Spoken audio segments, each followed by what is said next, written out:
let's switch gears and join Desiree McGraw. Liberal MNA represents the riding of Notre-Dame-de-Grâce, and she is on the line. Of course, we could also talk about the provincial Liberals in their leadership race. But Desiree, welcome to the program. We have one other issue to deal with before we get to that. Thanks for coming on the show.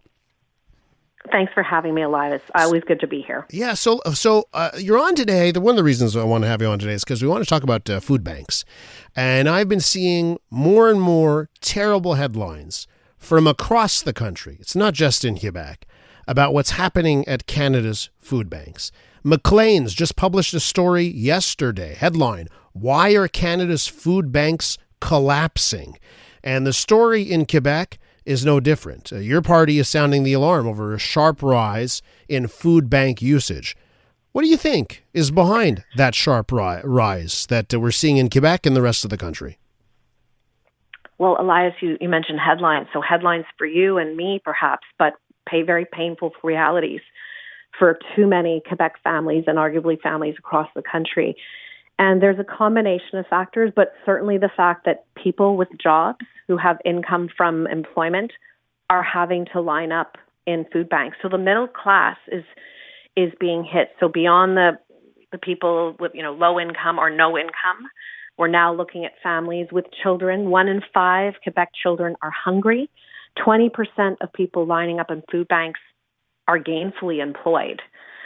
So this is a huge shift. And for me, I say it's not just a humanitarian issue, it's an economic failure of the CAQ government. So economic failure, but and the economy is a big part of it. But as I pointed out at the top, it's the entire country.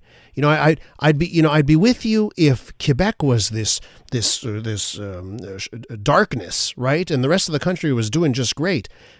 It's in Ottawa, it's in Vancouver, it's in Winnipeg.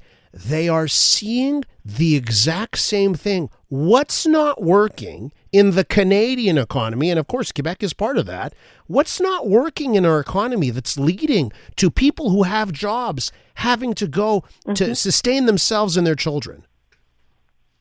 So you're right, it's countrywide, but let's just focus on Quebec, not to say that it isn't shared beyond that. I think one is that just the cost of living is so out of control, particularly housing, that people are having to choose between paying rent and feeding their families.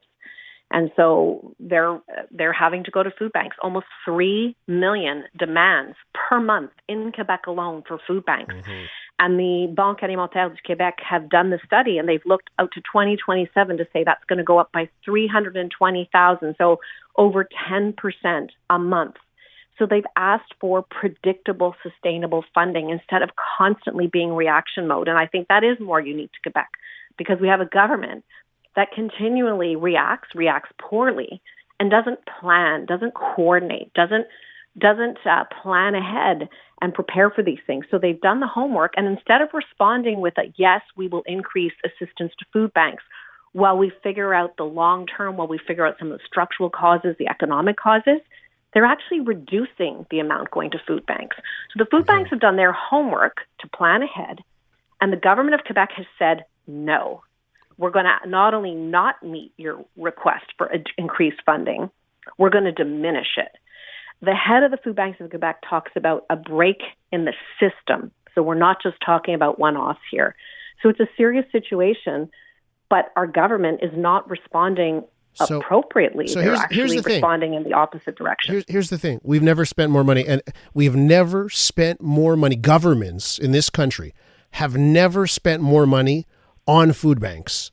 The problem is only getting worse. So what I struggle with is, if we just increase funding, it doesn't seem to be working. In fact, it's almost in lockstep. As governments have increased funding of food banks over the last decade, there's more use of food banks. So that's what I'm trying to get to a solution, and that's where I go. Maybe the problem is how we've led the country's economy and how we've handled immigration. Maybe that's the problem, and not let's just keep throwing money. Eventually, it'll solve the problem. So I think we need to do two things. I think we need to walk and chew gum at the same time, which again, this government's not good at doing. We need to address and respond to the crisis, because it is a crisis when you have 3 million demands per month of Quebec food banks. We need to absolutely meet that demand. And we need to deal with the underlying structural causes that are economic, immigration, productivity, the lack of productivity in our economy, a huge deficit, right? This government has given out $500 checks to people who don't need them instead of targeting funds to parts of the population that could really benefit. So they've made a series of very poor fiscal decisions and economic decisions that have put our province in a position of weakness and not able to respond adequately. We've also, with all of this money that's being spent in Quebec, we don't have the public services to show for it. So our public services, health, education are failing. Yeah. And we're weakening the social safety net that people need to get through these tough times. So we need to be making appropriate investments and making sure that we actually get a return on those investments in our public services. So again, we have a failure of both our public finances, huge unprecedented deficits, and a failure of our public services. People are turning to community organizations and food banks because the rest of the system is failing. So let me ask you, we're with Desiree McGraw, Liberal MNA, represents the riding of NDG. While I have you on here, the last time you were on, you made some news because you endorsed Pablo Rodriguez as the next Liberal leader. Of course, the campaign officially began yesterday.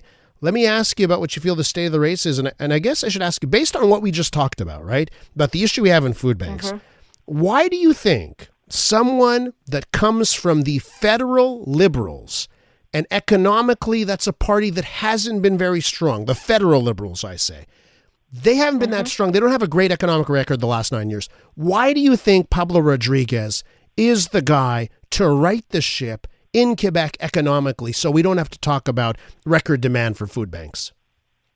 Because I think he can right the ship in general.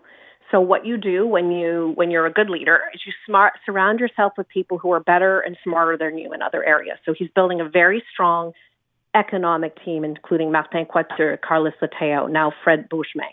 So we've got strong economic people around him, and he'll be able to speak to the issues that I think will define the next election, which unfortunately are likely to be around identity issues, and he can speak, I think, very passionately to them. I think also because he is a federalist and the only truly federalist, we're the only truly federalist party in Quebec. We need the federation to work to stand up to, some of the threats that are coming from, south of the border. So only a government that believes and really truly believes in Team Canada approach can really have the heft to stand up to some of the threats. So I think Pablo's federal experience, it can cut both ways, but certainly with that experience comes winning 3 elections in Quebec.